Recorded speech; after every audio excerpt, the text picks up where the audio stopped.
Okay, good afternoon. Thank you everyone for coming. Great to have some very distinguished guests here.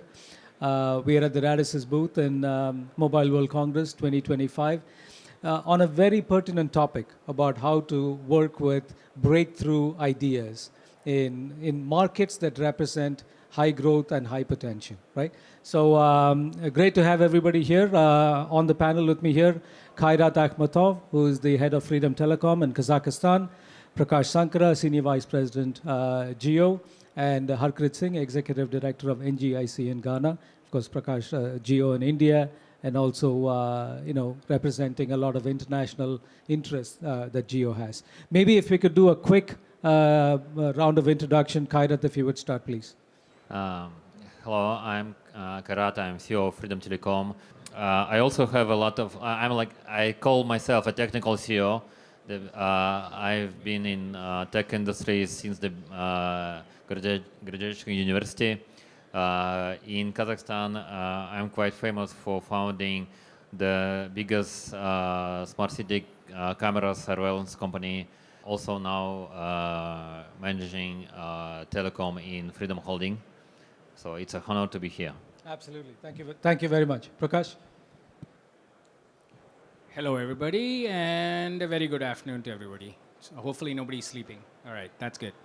My name is Prakash. I am from Reliance Jio, like Arun said. I've been with Jio for almost 13 years now, since its inception, founding. Prior to that, I used to work at what now is T-Mobile. Back then used to be Sprint. I have about 27 years of telecom experience. And at Jio, I manage product strategy, and I also work very closely with our sister companies like Radisys in helping them define their strategy, go-to-market, and also working with strategic customer accounts, which are primarily the large telecommunications players across the globe. Thank you. Okay, Harkirit. Thanks, Prakash. I'm Harkirit Singh. I'm the CEO of SN Digital Solutions, which is based out of Ghana.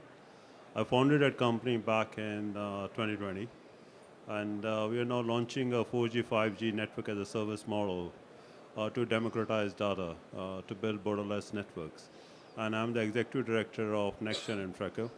I've been in the market for about 30 years. Was responsible for the first 2G launch in India with SR Swisscom, 3G launch in UK, 030303 for 3 networks, 4G launch in UK with Vodafone UK, and we just launched the 5G in Ghana last year.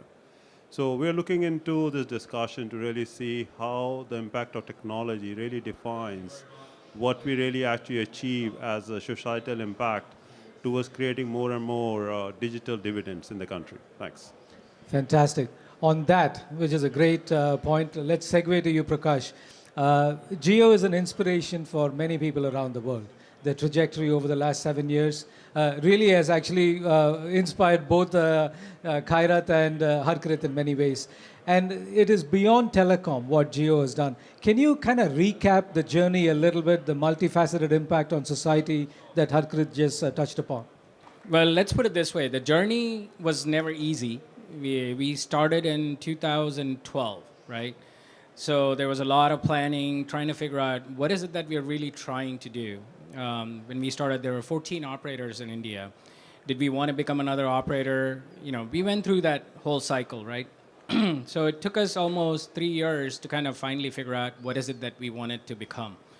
And I think the biggest inspiration, of course, is our chairman, Mr. Mukesh Ambani. And he always had the vision that we are not going to build a telco. We're going to build a digital platform. But the challenge at that point in time in India was that the networks were not there yet, right? It was even though it was a very large market, 14 operators, exorbitantly priced, especially for data, and voice was still expensive. And voice was the primary revenue channel for all those operators. So we decided that if we have to become a digital operator, we first have to democratize connectivity. Connectivity forms the baseline for everything, right? And so the first step was to go do something and disrupt the market and do something nobody had done before. And we made a bet. We made a bet on 4G and LTE at that point in time. in 2016, we decided to launch. And in fact, we made a very brave step, and we went with a single vendor solution. Right. And that was unheard of, Right. right? But we made a bet on someone who was an emerging player in that space, and that someone was Samsung, who now is a big, big telecom vendor. But post that, once we got the subscriber base growing, we gave affordable broadband to everybody, mobile broadband. Then we said, okay, let's make voice free, if that's the piece that's kind of holding everybody back. We gave voice for free. And then we started layering on top of the cake, right? Fortunately for us, the government of India also had same plans to go towards digitization. And it kind of dovetailed with the government's plan. So it was fintech going towards UPI, enabling UPI across all the subscriber base, and then content, right? And the biggest thing for us is content, right? Delivering content on the mobile in regions that are not like probably Europe or America, where a lot of people use mobile for content. We added that digital aspect of things, right? And now we are going down the AI space, right? So, but again, like I said, giving a solid foundation for connectivity is going to be critical for anything we do. Perfect. Harkirit, what is the situation in your market? Prakash talked about 14 operators and coming in and disrupting. What does it look like in Ghana? So in Ghana, we have the market which is upside down. We have one monopoly, and the rest of the two players are actually not performing. Okay? The market size is small. We only have 33 million subscribers. There's not too much of investment in the network infrastructure. And if you see the GSMA studies in Africa, mostly it's like a usage gap. Okay? So Ghana is suffering from two things. One is the supply is not there, so nobody is actually getting to the point to supply a lot of data. And second thing is coming up with the devices, so they don't have the devices. And you can take the third pillar that Prakash touched upon, which is about getting the content and application. So we were here last year at the same time. We're looking into partner with companies who are really innovative and can change the paradigm and bring digital to the society. And that's where we partner with Radisys a lot. And we got a lot of knowledge and understanding what they have done in India. And we wanted to replicate the same model starting in Ghana. So our network as a service model is just not limited to putting infrastructure on towers and things. We want to take it to the consumer. We want to go to the point where we can get those affordable devices to the consumer, get them the content they want to use, get them the application they want to use, and we want to turn that around into, as you can say, like, I was in an investors meeting this morning, and it's like, what does differentiate with you? Because there are a lot of shared networks in Malaysia, and happen in Rwanda, it's happening in Mexico. I said the way we see ourselves is we want to be that player which is enabling and being a catalyst for the MNOs that draws them to make sure that they're actually reducing their capex, opex, and have the ability to acquire customers. Okay, so I think that's where we see a switch that we will try to plug on. And the plan is that if we are successful in Ghana with the model we're putting together, we'll be actually going pan-Africa. So we're already in discussions with 6 or 7 countries who want to deploy the same model. And we want to bring those digital dividends to the society. And those will only come when we actually connect the devices to the network and go back into the platform, applications, and content. Freedom is a famous brand in Kazakhstan. What's the motivation to come into telecom? Also in Kazakhstan, maybe it's like in Ghana, telecom industry was underinvested for a long time. And we are in top 30 for e-gov technologies, electronic government. I think we are in top 10 for fintech, but for connectivity, for mobile, we are about like in 16 by Ookla rating. For fixed broadband, we just in last 2 years managed to go up from 100 place to 80 place. So it really, our founder, Timur Turov of Freedom Holding, thought that we really deserve much better connectivity because of we are also going into super app to fintech, and no matter how good is your mobile application, if connectivity is not working well, you will be suffering. So and that's how Timur decided to go there. And actually, like I wasn't applying for this job, so I was his partner in Sergey company in our smart cities business, and I was like somehow surprised when he offered me this position.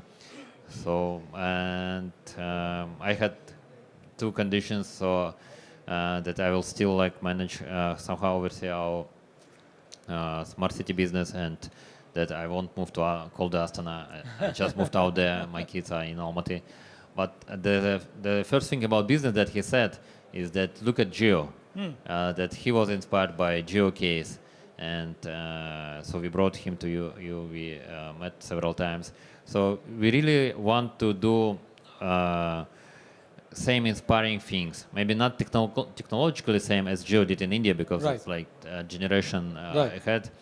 But what we see us as Freedom Holding, as Freedom Telecom, what we want to bring to our society is the same level of improvement or even bigger like Geo did to India. Prakash, this is perfect. Talking about what Geo did in India, what are three things that really aided in this massive disruption in India caused by Geo?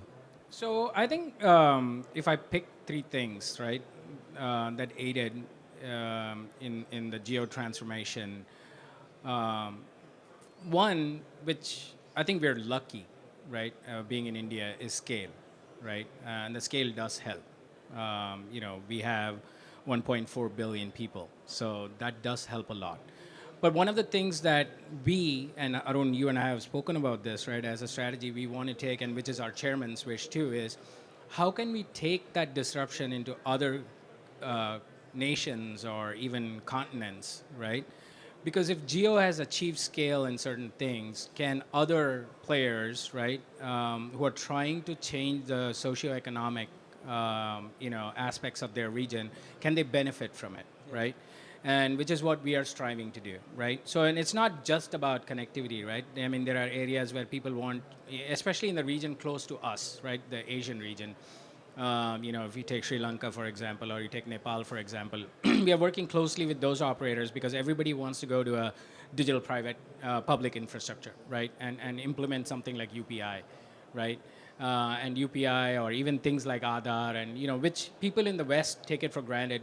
People have social security cards, Medicaid cards, and you have all these things that it's a well-organized, system that's been put in place. But if you look at a lot of these regions, right, how do you bring healthcare to people, right?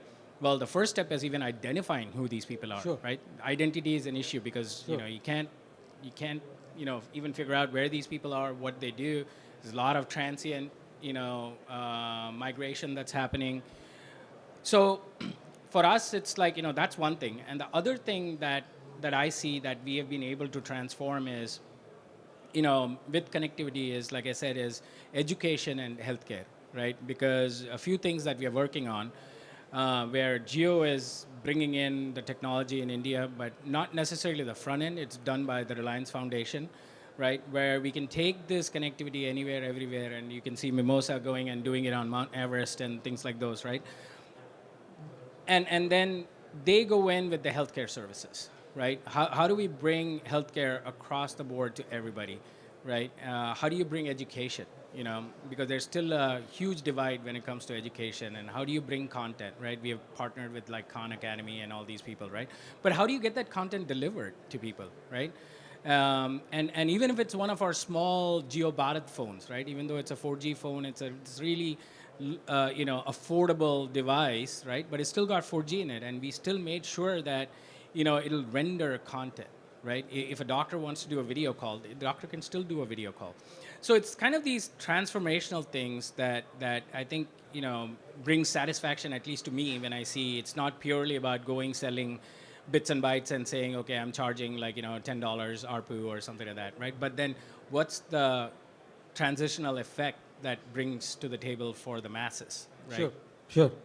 So, thank you, Prakash. Kairat, if there were a couple of things that you would like to leverage from the Geo experience, what would those be? I heard the joke that Geo, when they launched, they had a billing problem, so they offered data for free.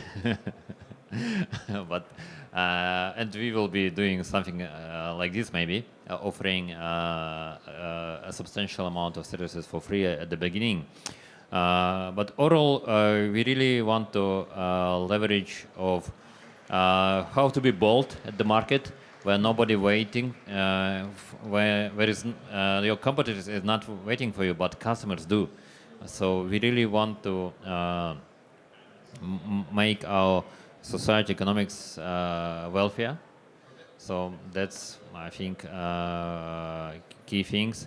And also to leverage ecosystem approach that we sometimes joke, also laugh that our strategy may be called like the movie Everything Everywhere at Once.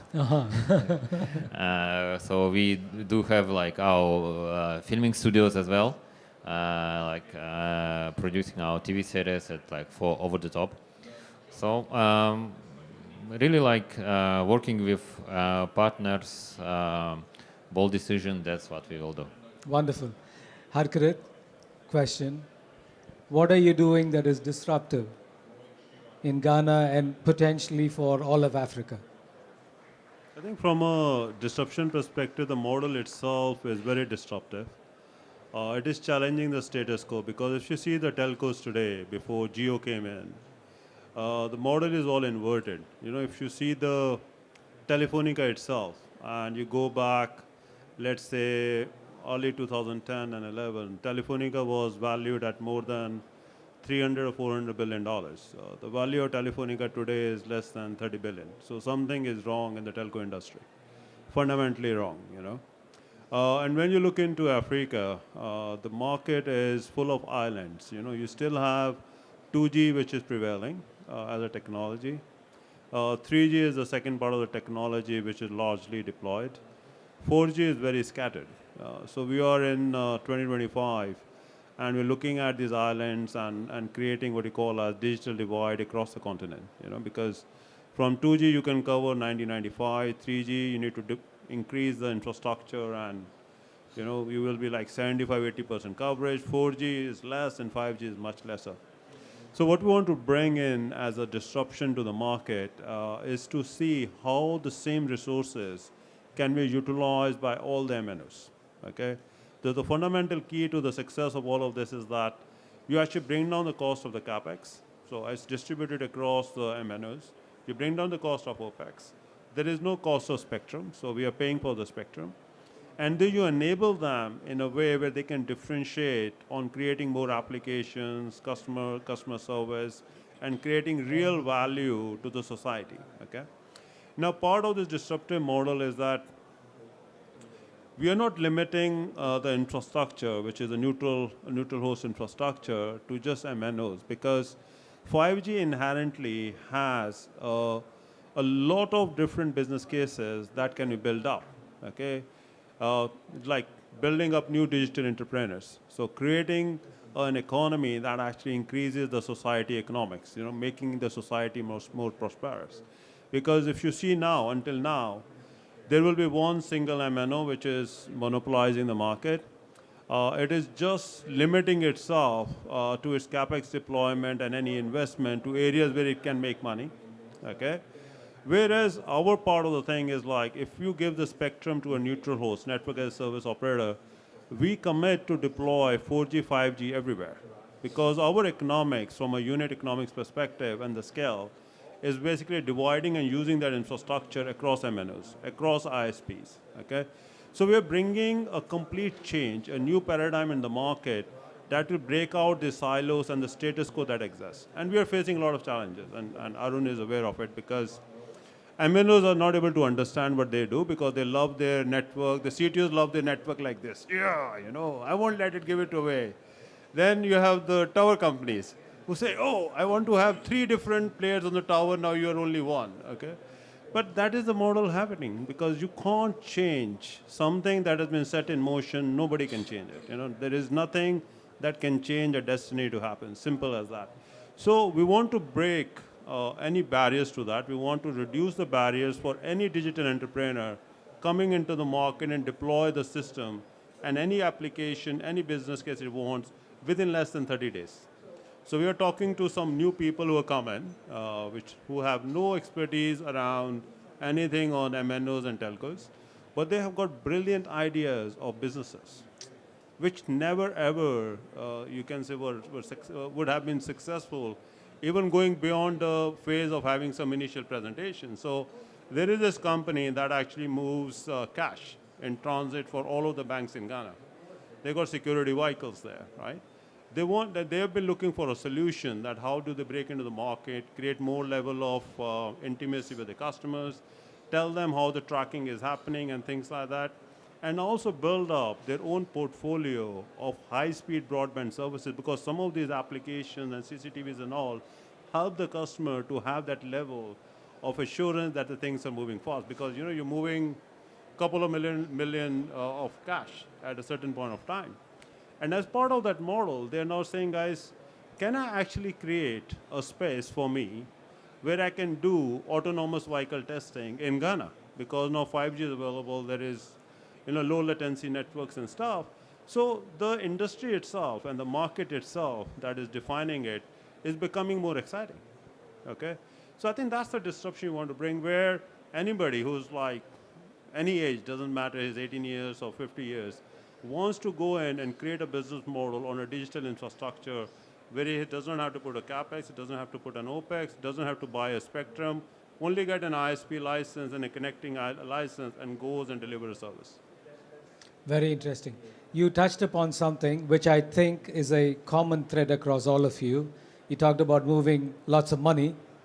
Fintech is a very hot subject across the world. Your holding company is in the financial products business. What do you think is the future of fintech and intersection with your business? How important is this? So the future is ecosystem, of course, and now we launch, for example, lifestyle businesses integrated into our super app, like grocery shopping, movie tickets, and with the launch of referral program inside the super app, our bank who is managing the super app saw threefold increase in users in 3 months. So like whole first year of launching the super app, we had like 500,000 of subscribers. After launching our referral program, that we were giving away less than $10 per referral, like $3 or $5 per like referring a friend. We saw 1 million new customers in 2 months. So we really believe that we are on the right track with our ecosystem and ability to, and we had problems like crashing up, like high load, etc. So the ability of managing this high growth, combining many different tech companies, frameworks into some data lake on cloud, analyzing this with AI and making better and better products, we really need to be flexible and move forward, sometimes making mistakes, but overall like believing in our foundation and delivering great products to customers is the key. Harkirit, fintech and intersection with your business? So, you know, in African markets, especially in Ghana, mobile money is where the most part of the business is done, okay? And mobile money is all on 2G, 3G, whatever you call. Every transaction is done through momos. That's called mobile money. So for us, the connectivity is the key to actually increase those financial inclusion. So we built up a program about like 2-3 years ago for bringing connectivity to rural areas in Ghana. And we actually acquired close to about 2.5 million new subscribers. And we are asked, so that connectivity helped these people to have a proper mobile money transactions. And the question is not about the moving the money. The question is about what is the value of that money to that person, you know? And the value of that money to that person is depending upon how much money he can make on the money that he's getting. So the idea is to create commerce. So we deployed about close to about 1,700 sites, is all 3G, in rural areas in Ghana. And initially, a lot of consultants, a lot of the top 4 consultants, were advising the government and the funds that, you know, having a 3G in these places is completely a nonsense approach, you know, and we were standing and saying that you can't take Africa 50 years back. And we won, and the 3G was launched in those places, and it's a shared network. All 3 operators, MTN, Telecom, AT, roam seamlessly on it as national roaming. And today we are generating about close to about 300 terabytes of data, more than 150 millions of voice minutes. It's very small because it's Ghana. The size is small. But the impact is huge. So we did a whole survey of these communities where the now 3G network is there.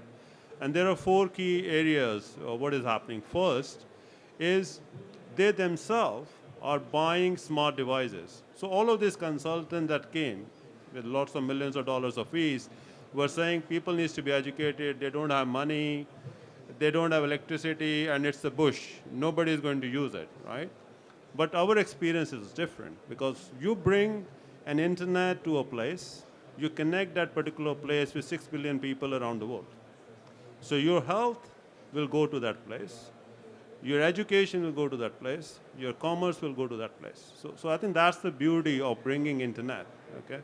So the 4 things are, first, they're buying their own devices, so nobody is financing, they're finding ways to buy their own devices.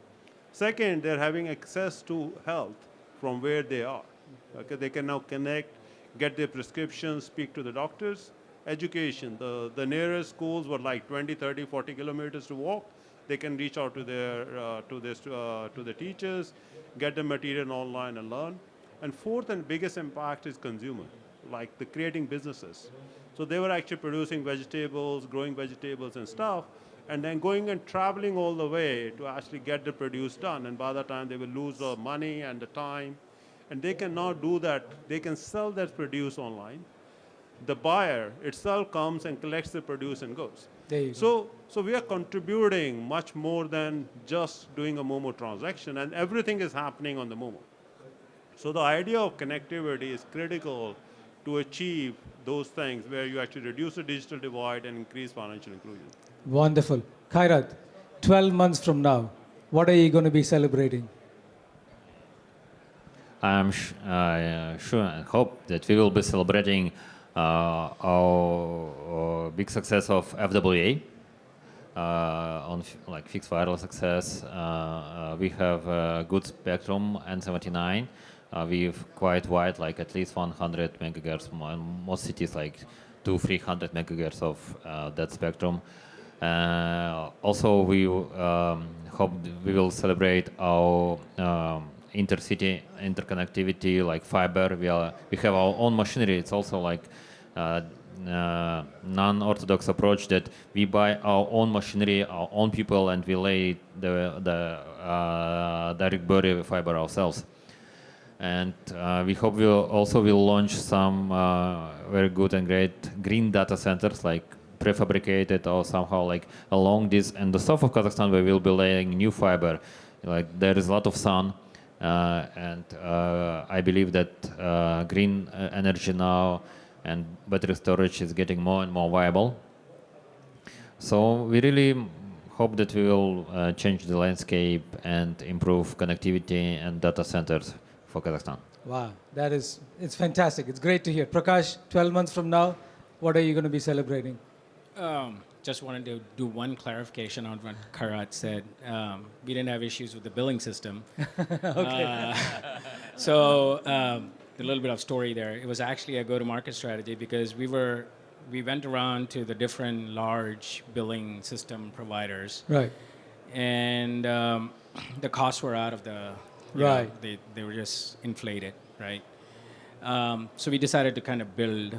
We still have partners, but we decided to build majority of that system, right?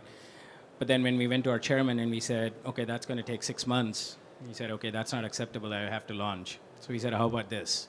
We come up with the go-to-market where we do a large field trial, right? We give it away for free for 6 months till we get our billing systems done. And then what we did magically is one day, people were just starting to get used to the data, starting to get used to 4G, and then we started putting in the offers, right? And of course, we did not want to kind of get their eyes to glaze over and saying, oh, now all of a sudden you have to pay like 100 rupees or 200 rupees. You kind of start slow and go that way. For us, Arun, 12 months from now, what we are looking forward to is there are a few things that we are also doing in the data center space. We are planning to build one of the largest data centers in Gujarat that will be powered by clean, sustainable energy, right? We do have some investments in solar. We bought a few companies that provide solar panels, so we'll be leveraging those sister companies that we have. And this is going to be pretty significant, right? Because our chairman has announced at the end of the day, we want to do 10 gigawatts is what our goal is. We will start with a 1 gigawatt data center and then build it. And just in our style, we like to make it cookie cutter so that it can be replicatable, right? And we're not making customized, because that just increases the investment. So AI data centers is one piece. And then AI is going to be a focus even from a software perspective, right? We are going to be focused on a lot of the AI inferencing, AI-based applications. We are going to bring AI into all aspects, even from a network perspective. We just made an announcement yesterday on AI, partnering with some of the large, players in the network space. And we want to bring that telco automation even into our telco business, and then eventually bring it into our retail business, bring it into our health sciences. So just go across all the different aspects, media, entertainment, right? All those aspects. So looking forward to that big AI. I don't know if the AIification, is that a right word? Maybe I'm making up Of many word. things. Of many things, right, is something we're looking forward to. And then another aspect, area that we are focused on, and I know we are working very closely with Radisys because they provide us a lot of the technology in that space, is the growth of home broadband. Right. Home broadband is something that we are targeting. We would like to grow it to like about 160 million homes. And we are working closely with Radisys in them helping us enable that, right? Whether it be FTTX, FWA, BWA, you name it, right? So that's something else I'm looking forward Perfect. Harkirit, 12 months from now, what are we celebrating? I'm celebrating my 25th marriage anniversary. Ah, there you go. If I So you bring your wife here next year, we'll do a party for if you. I'm still married, I don't know. So we'll see. No, I think on the serious tone, we want the Ghana model to be successful. We would have covered at least about 40% of the country with 4G and 5G. We would have launched aerial fiber as a product. We have made a commitment of training around 1,000 people, 1,000 engineers in Ghana, which is also comes from the digital acceleration lab that Radisys will work with us. And we will be looking forward to an announcement sometime in July about another 5 or 6 countries where we launch the same network as a service model. Okay, so I think from the perspective of the next 12 months, the whole focus is to make this model in Ghana a blueprint of success in Africa, and then launch it into multiple countries. Fantastic, fantastic. We have a theme there. I'm just looking at it. It says transform communities, lives, and economies. I think this applies to all your companies, what you're doing. Thank you very much for being here this afternoon. It's been a pleasure. Ladies and gentlemen, please, let's give them a big hand. Thank you.